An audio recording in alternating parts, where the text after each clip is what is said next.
I like how we're doing predictions in game 2 now consistently because we always forget before game 1. Yeah. And it always looks like I'm picking the front runner, but it's not. I picked him ahead. I did not pick. Frodan. They're like updating his prediction sheet right now. They're like, oh, that's who Frodan chose. Yeah, it's like, yes, I think Mana's going to win. It's like game number 3, and Mana has like Stalkers, Zealots, and Archons like in the base in the production line of Terran. It's like, I think Mana's going to win, man. I'm like, that's a sick call. Man, that last game, I really feel like Ganzi had that. You know, Rotterdam actually posted in chat. He's like, oh, if he only put a bunker in the main, he was fine. And I completely agree with that. I mean, that's all he needs to do. Stabilize, know he has an economic advantage, and just start to materialize that.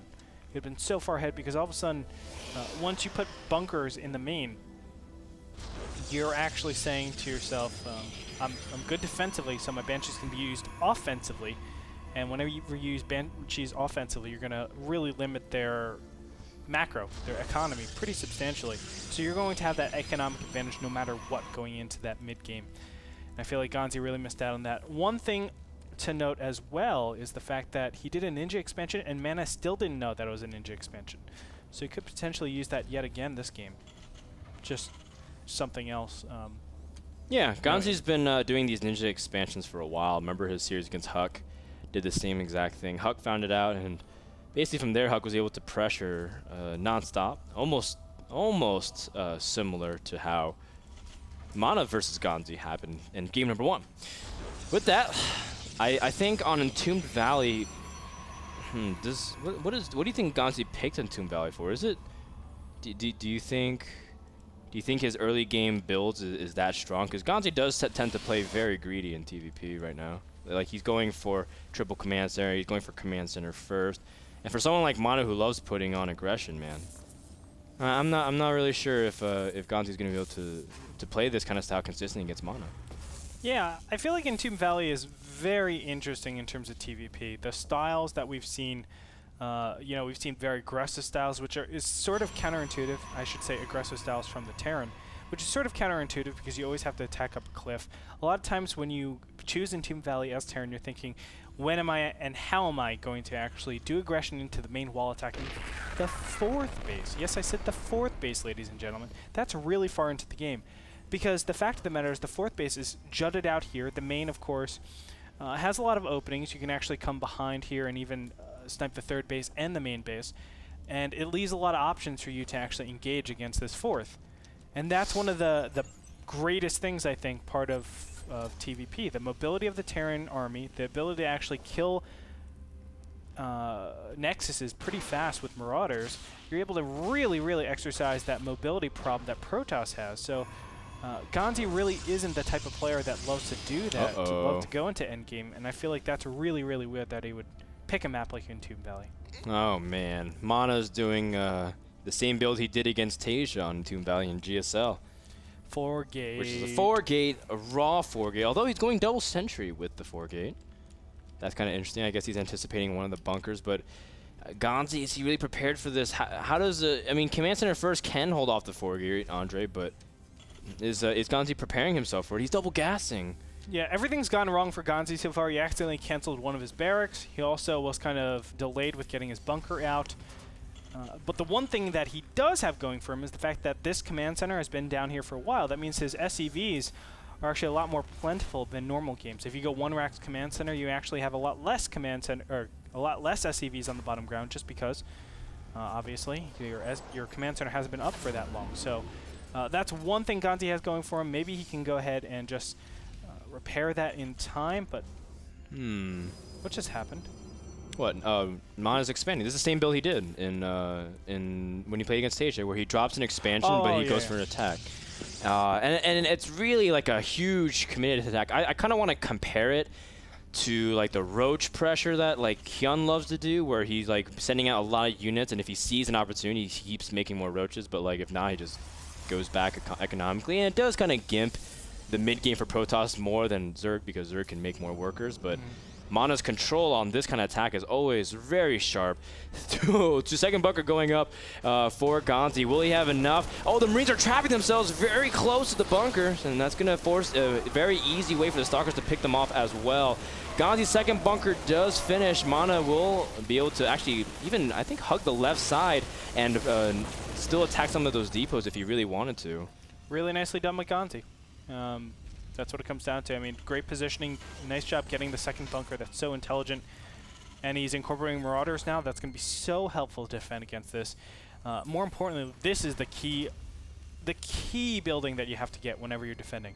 A factory. If you can squeeze the factory out and say, I'm going to be sustainable, that's going to give you the advantage. Not only that, it's stim +1, so it's sort of a ticking time bomb for Mana at this point. If he doesn't do amazing damage, he's going to die. He might get it. He has entryway into the natural. He doesn't have to necessarily stick to the natural. He can go up into the main, and Zealots are still killing off Marine. Oh, this is very bad news for Ganzi. He has to pull his SCVs as well, and now the Zealots even there to buffer to make sure SCVs can't surround the Stalkers. Andre, this is very, very tough. Although the SCV surround might be good. Mana overstayed is welcome. It's good, and the Marines will be able to DPS everything down. Now there's more Zealots and Stalkers coming over here, but the fact of the matter is that's a lot to be losing here.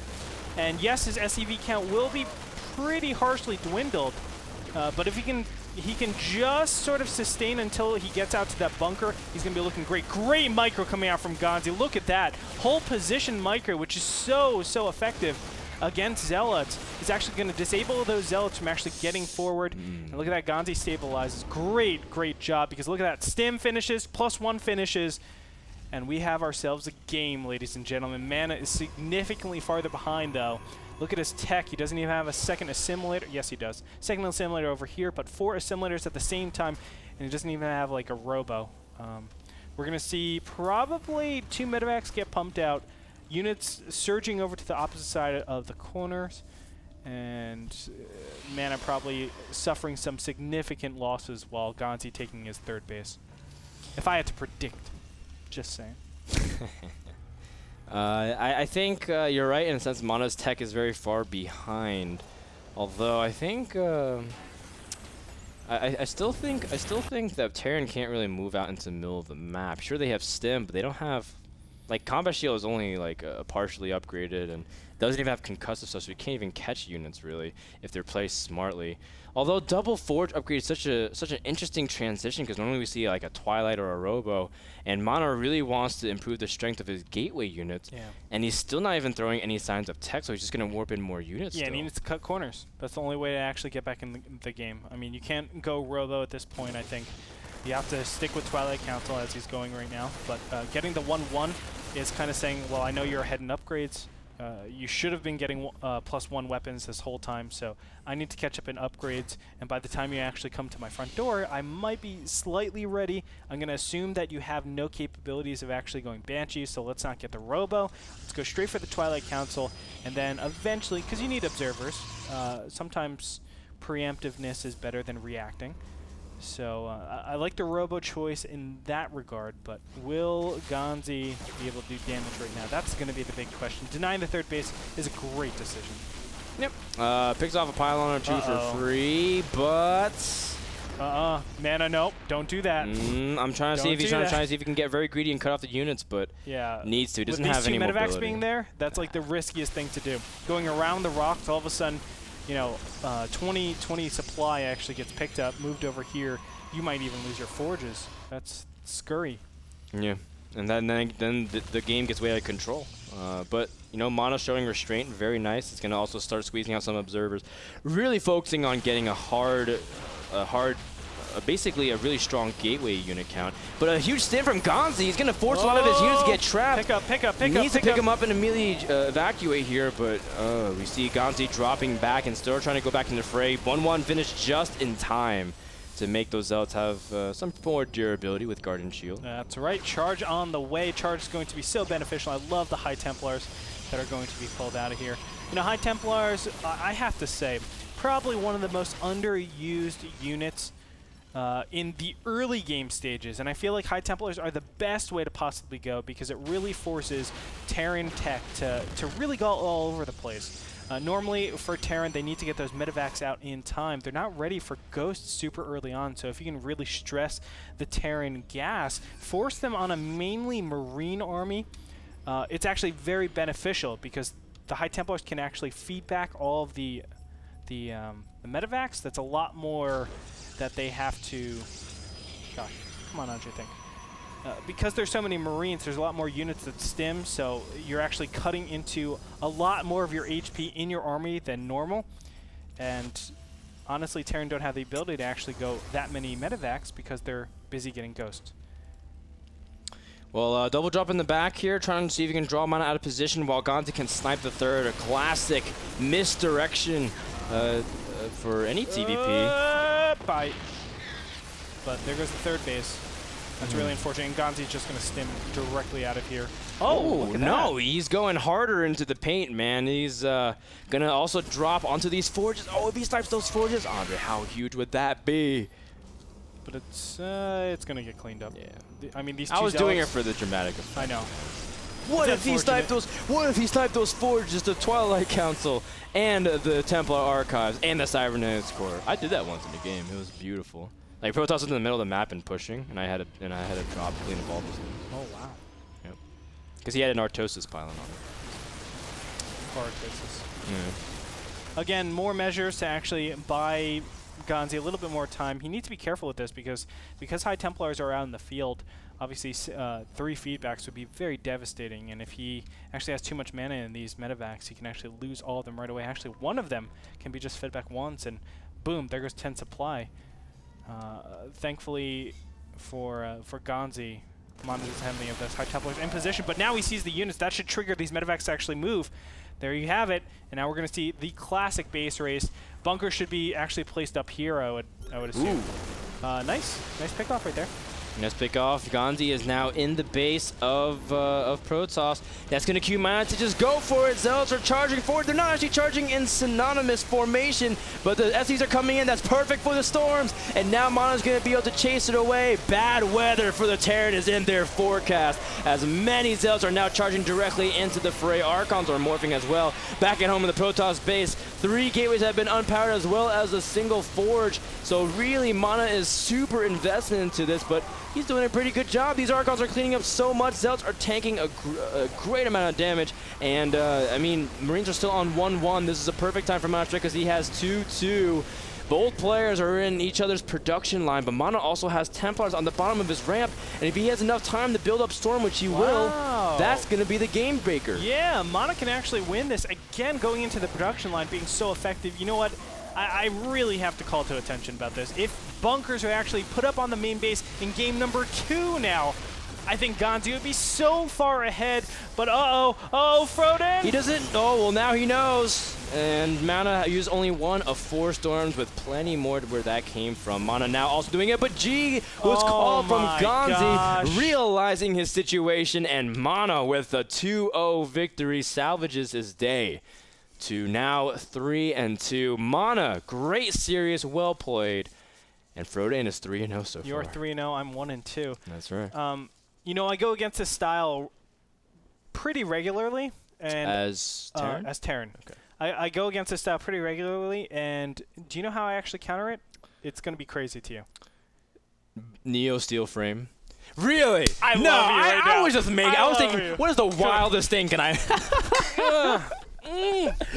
Neo steel frame. I cannot stress how good it is. Think about it. You have 400 hit points for your bunkers. You have 8 or 6 Marines in there, and you cannot be stormed. That's true. You can't be stormed. Lightning doesn't hit Neo Steel Frame. No, it does not. Neo Steel Frame, you get a 3rd engineering bay at the cost of them. You know, obviously they're going High Templars, which is very immobile. It's like their blob is super, super slow. So a lot of times you do actually witness a lot of base trades. That's why I said bunkers, you need to them not only to be durable like that. If you have +2 armor or Neo Steel Frame, that's awesome. But you need them in layers so that you can't have continuous storms, because normally they storm and then they merge the Archons. That's it. But if you have multiple bunkers, it's like, wow, you're super hardy. If you have Neo Steel Frame, It's true, and it increases the range of a lot of units, which helps a lot. I mean, you guys, it's always something that's underestimated, but one range difference makes a difference, or makes a huge impact. Immortals from 5 to 6 range was a huge impact. Roaches from 3 to 4. Marines with Mirage with all +1 range would be so sick. This game was a series that's brought to you by Azo monitors. Check them out at azo.com/NA to pick up your own edition. We use a great amount of Azo monitors, and they are great quality. Get one for your own. Our next series of the day will be Alicia versus Vista Cutie. It's going to be another Terran versus Protoss.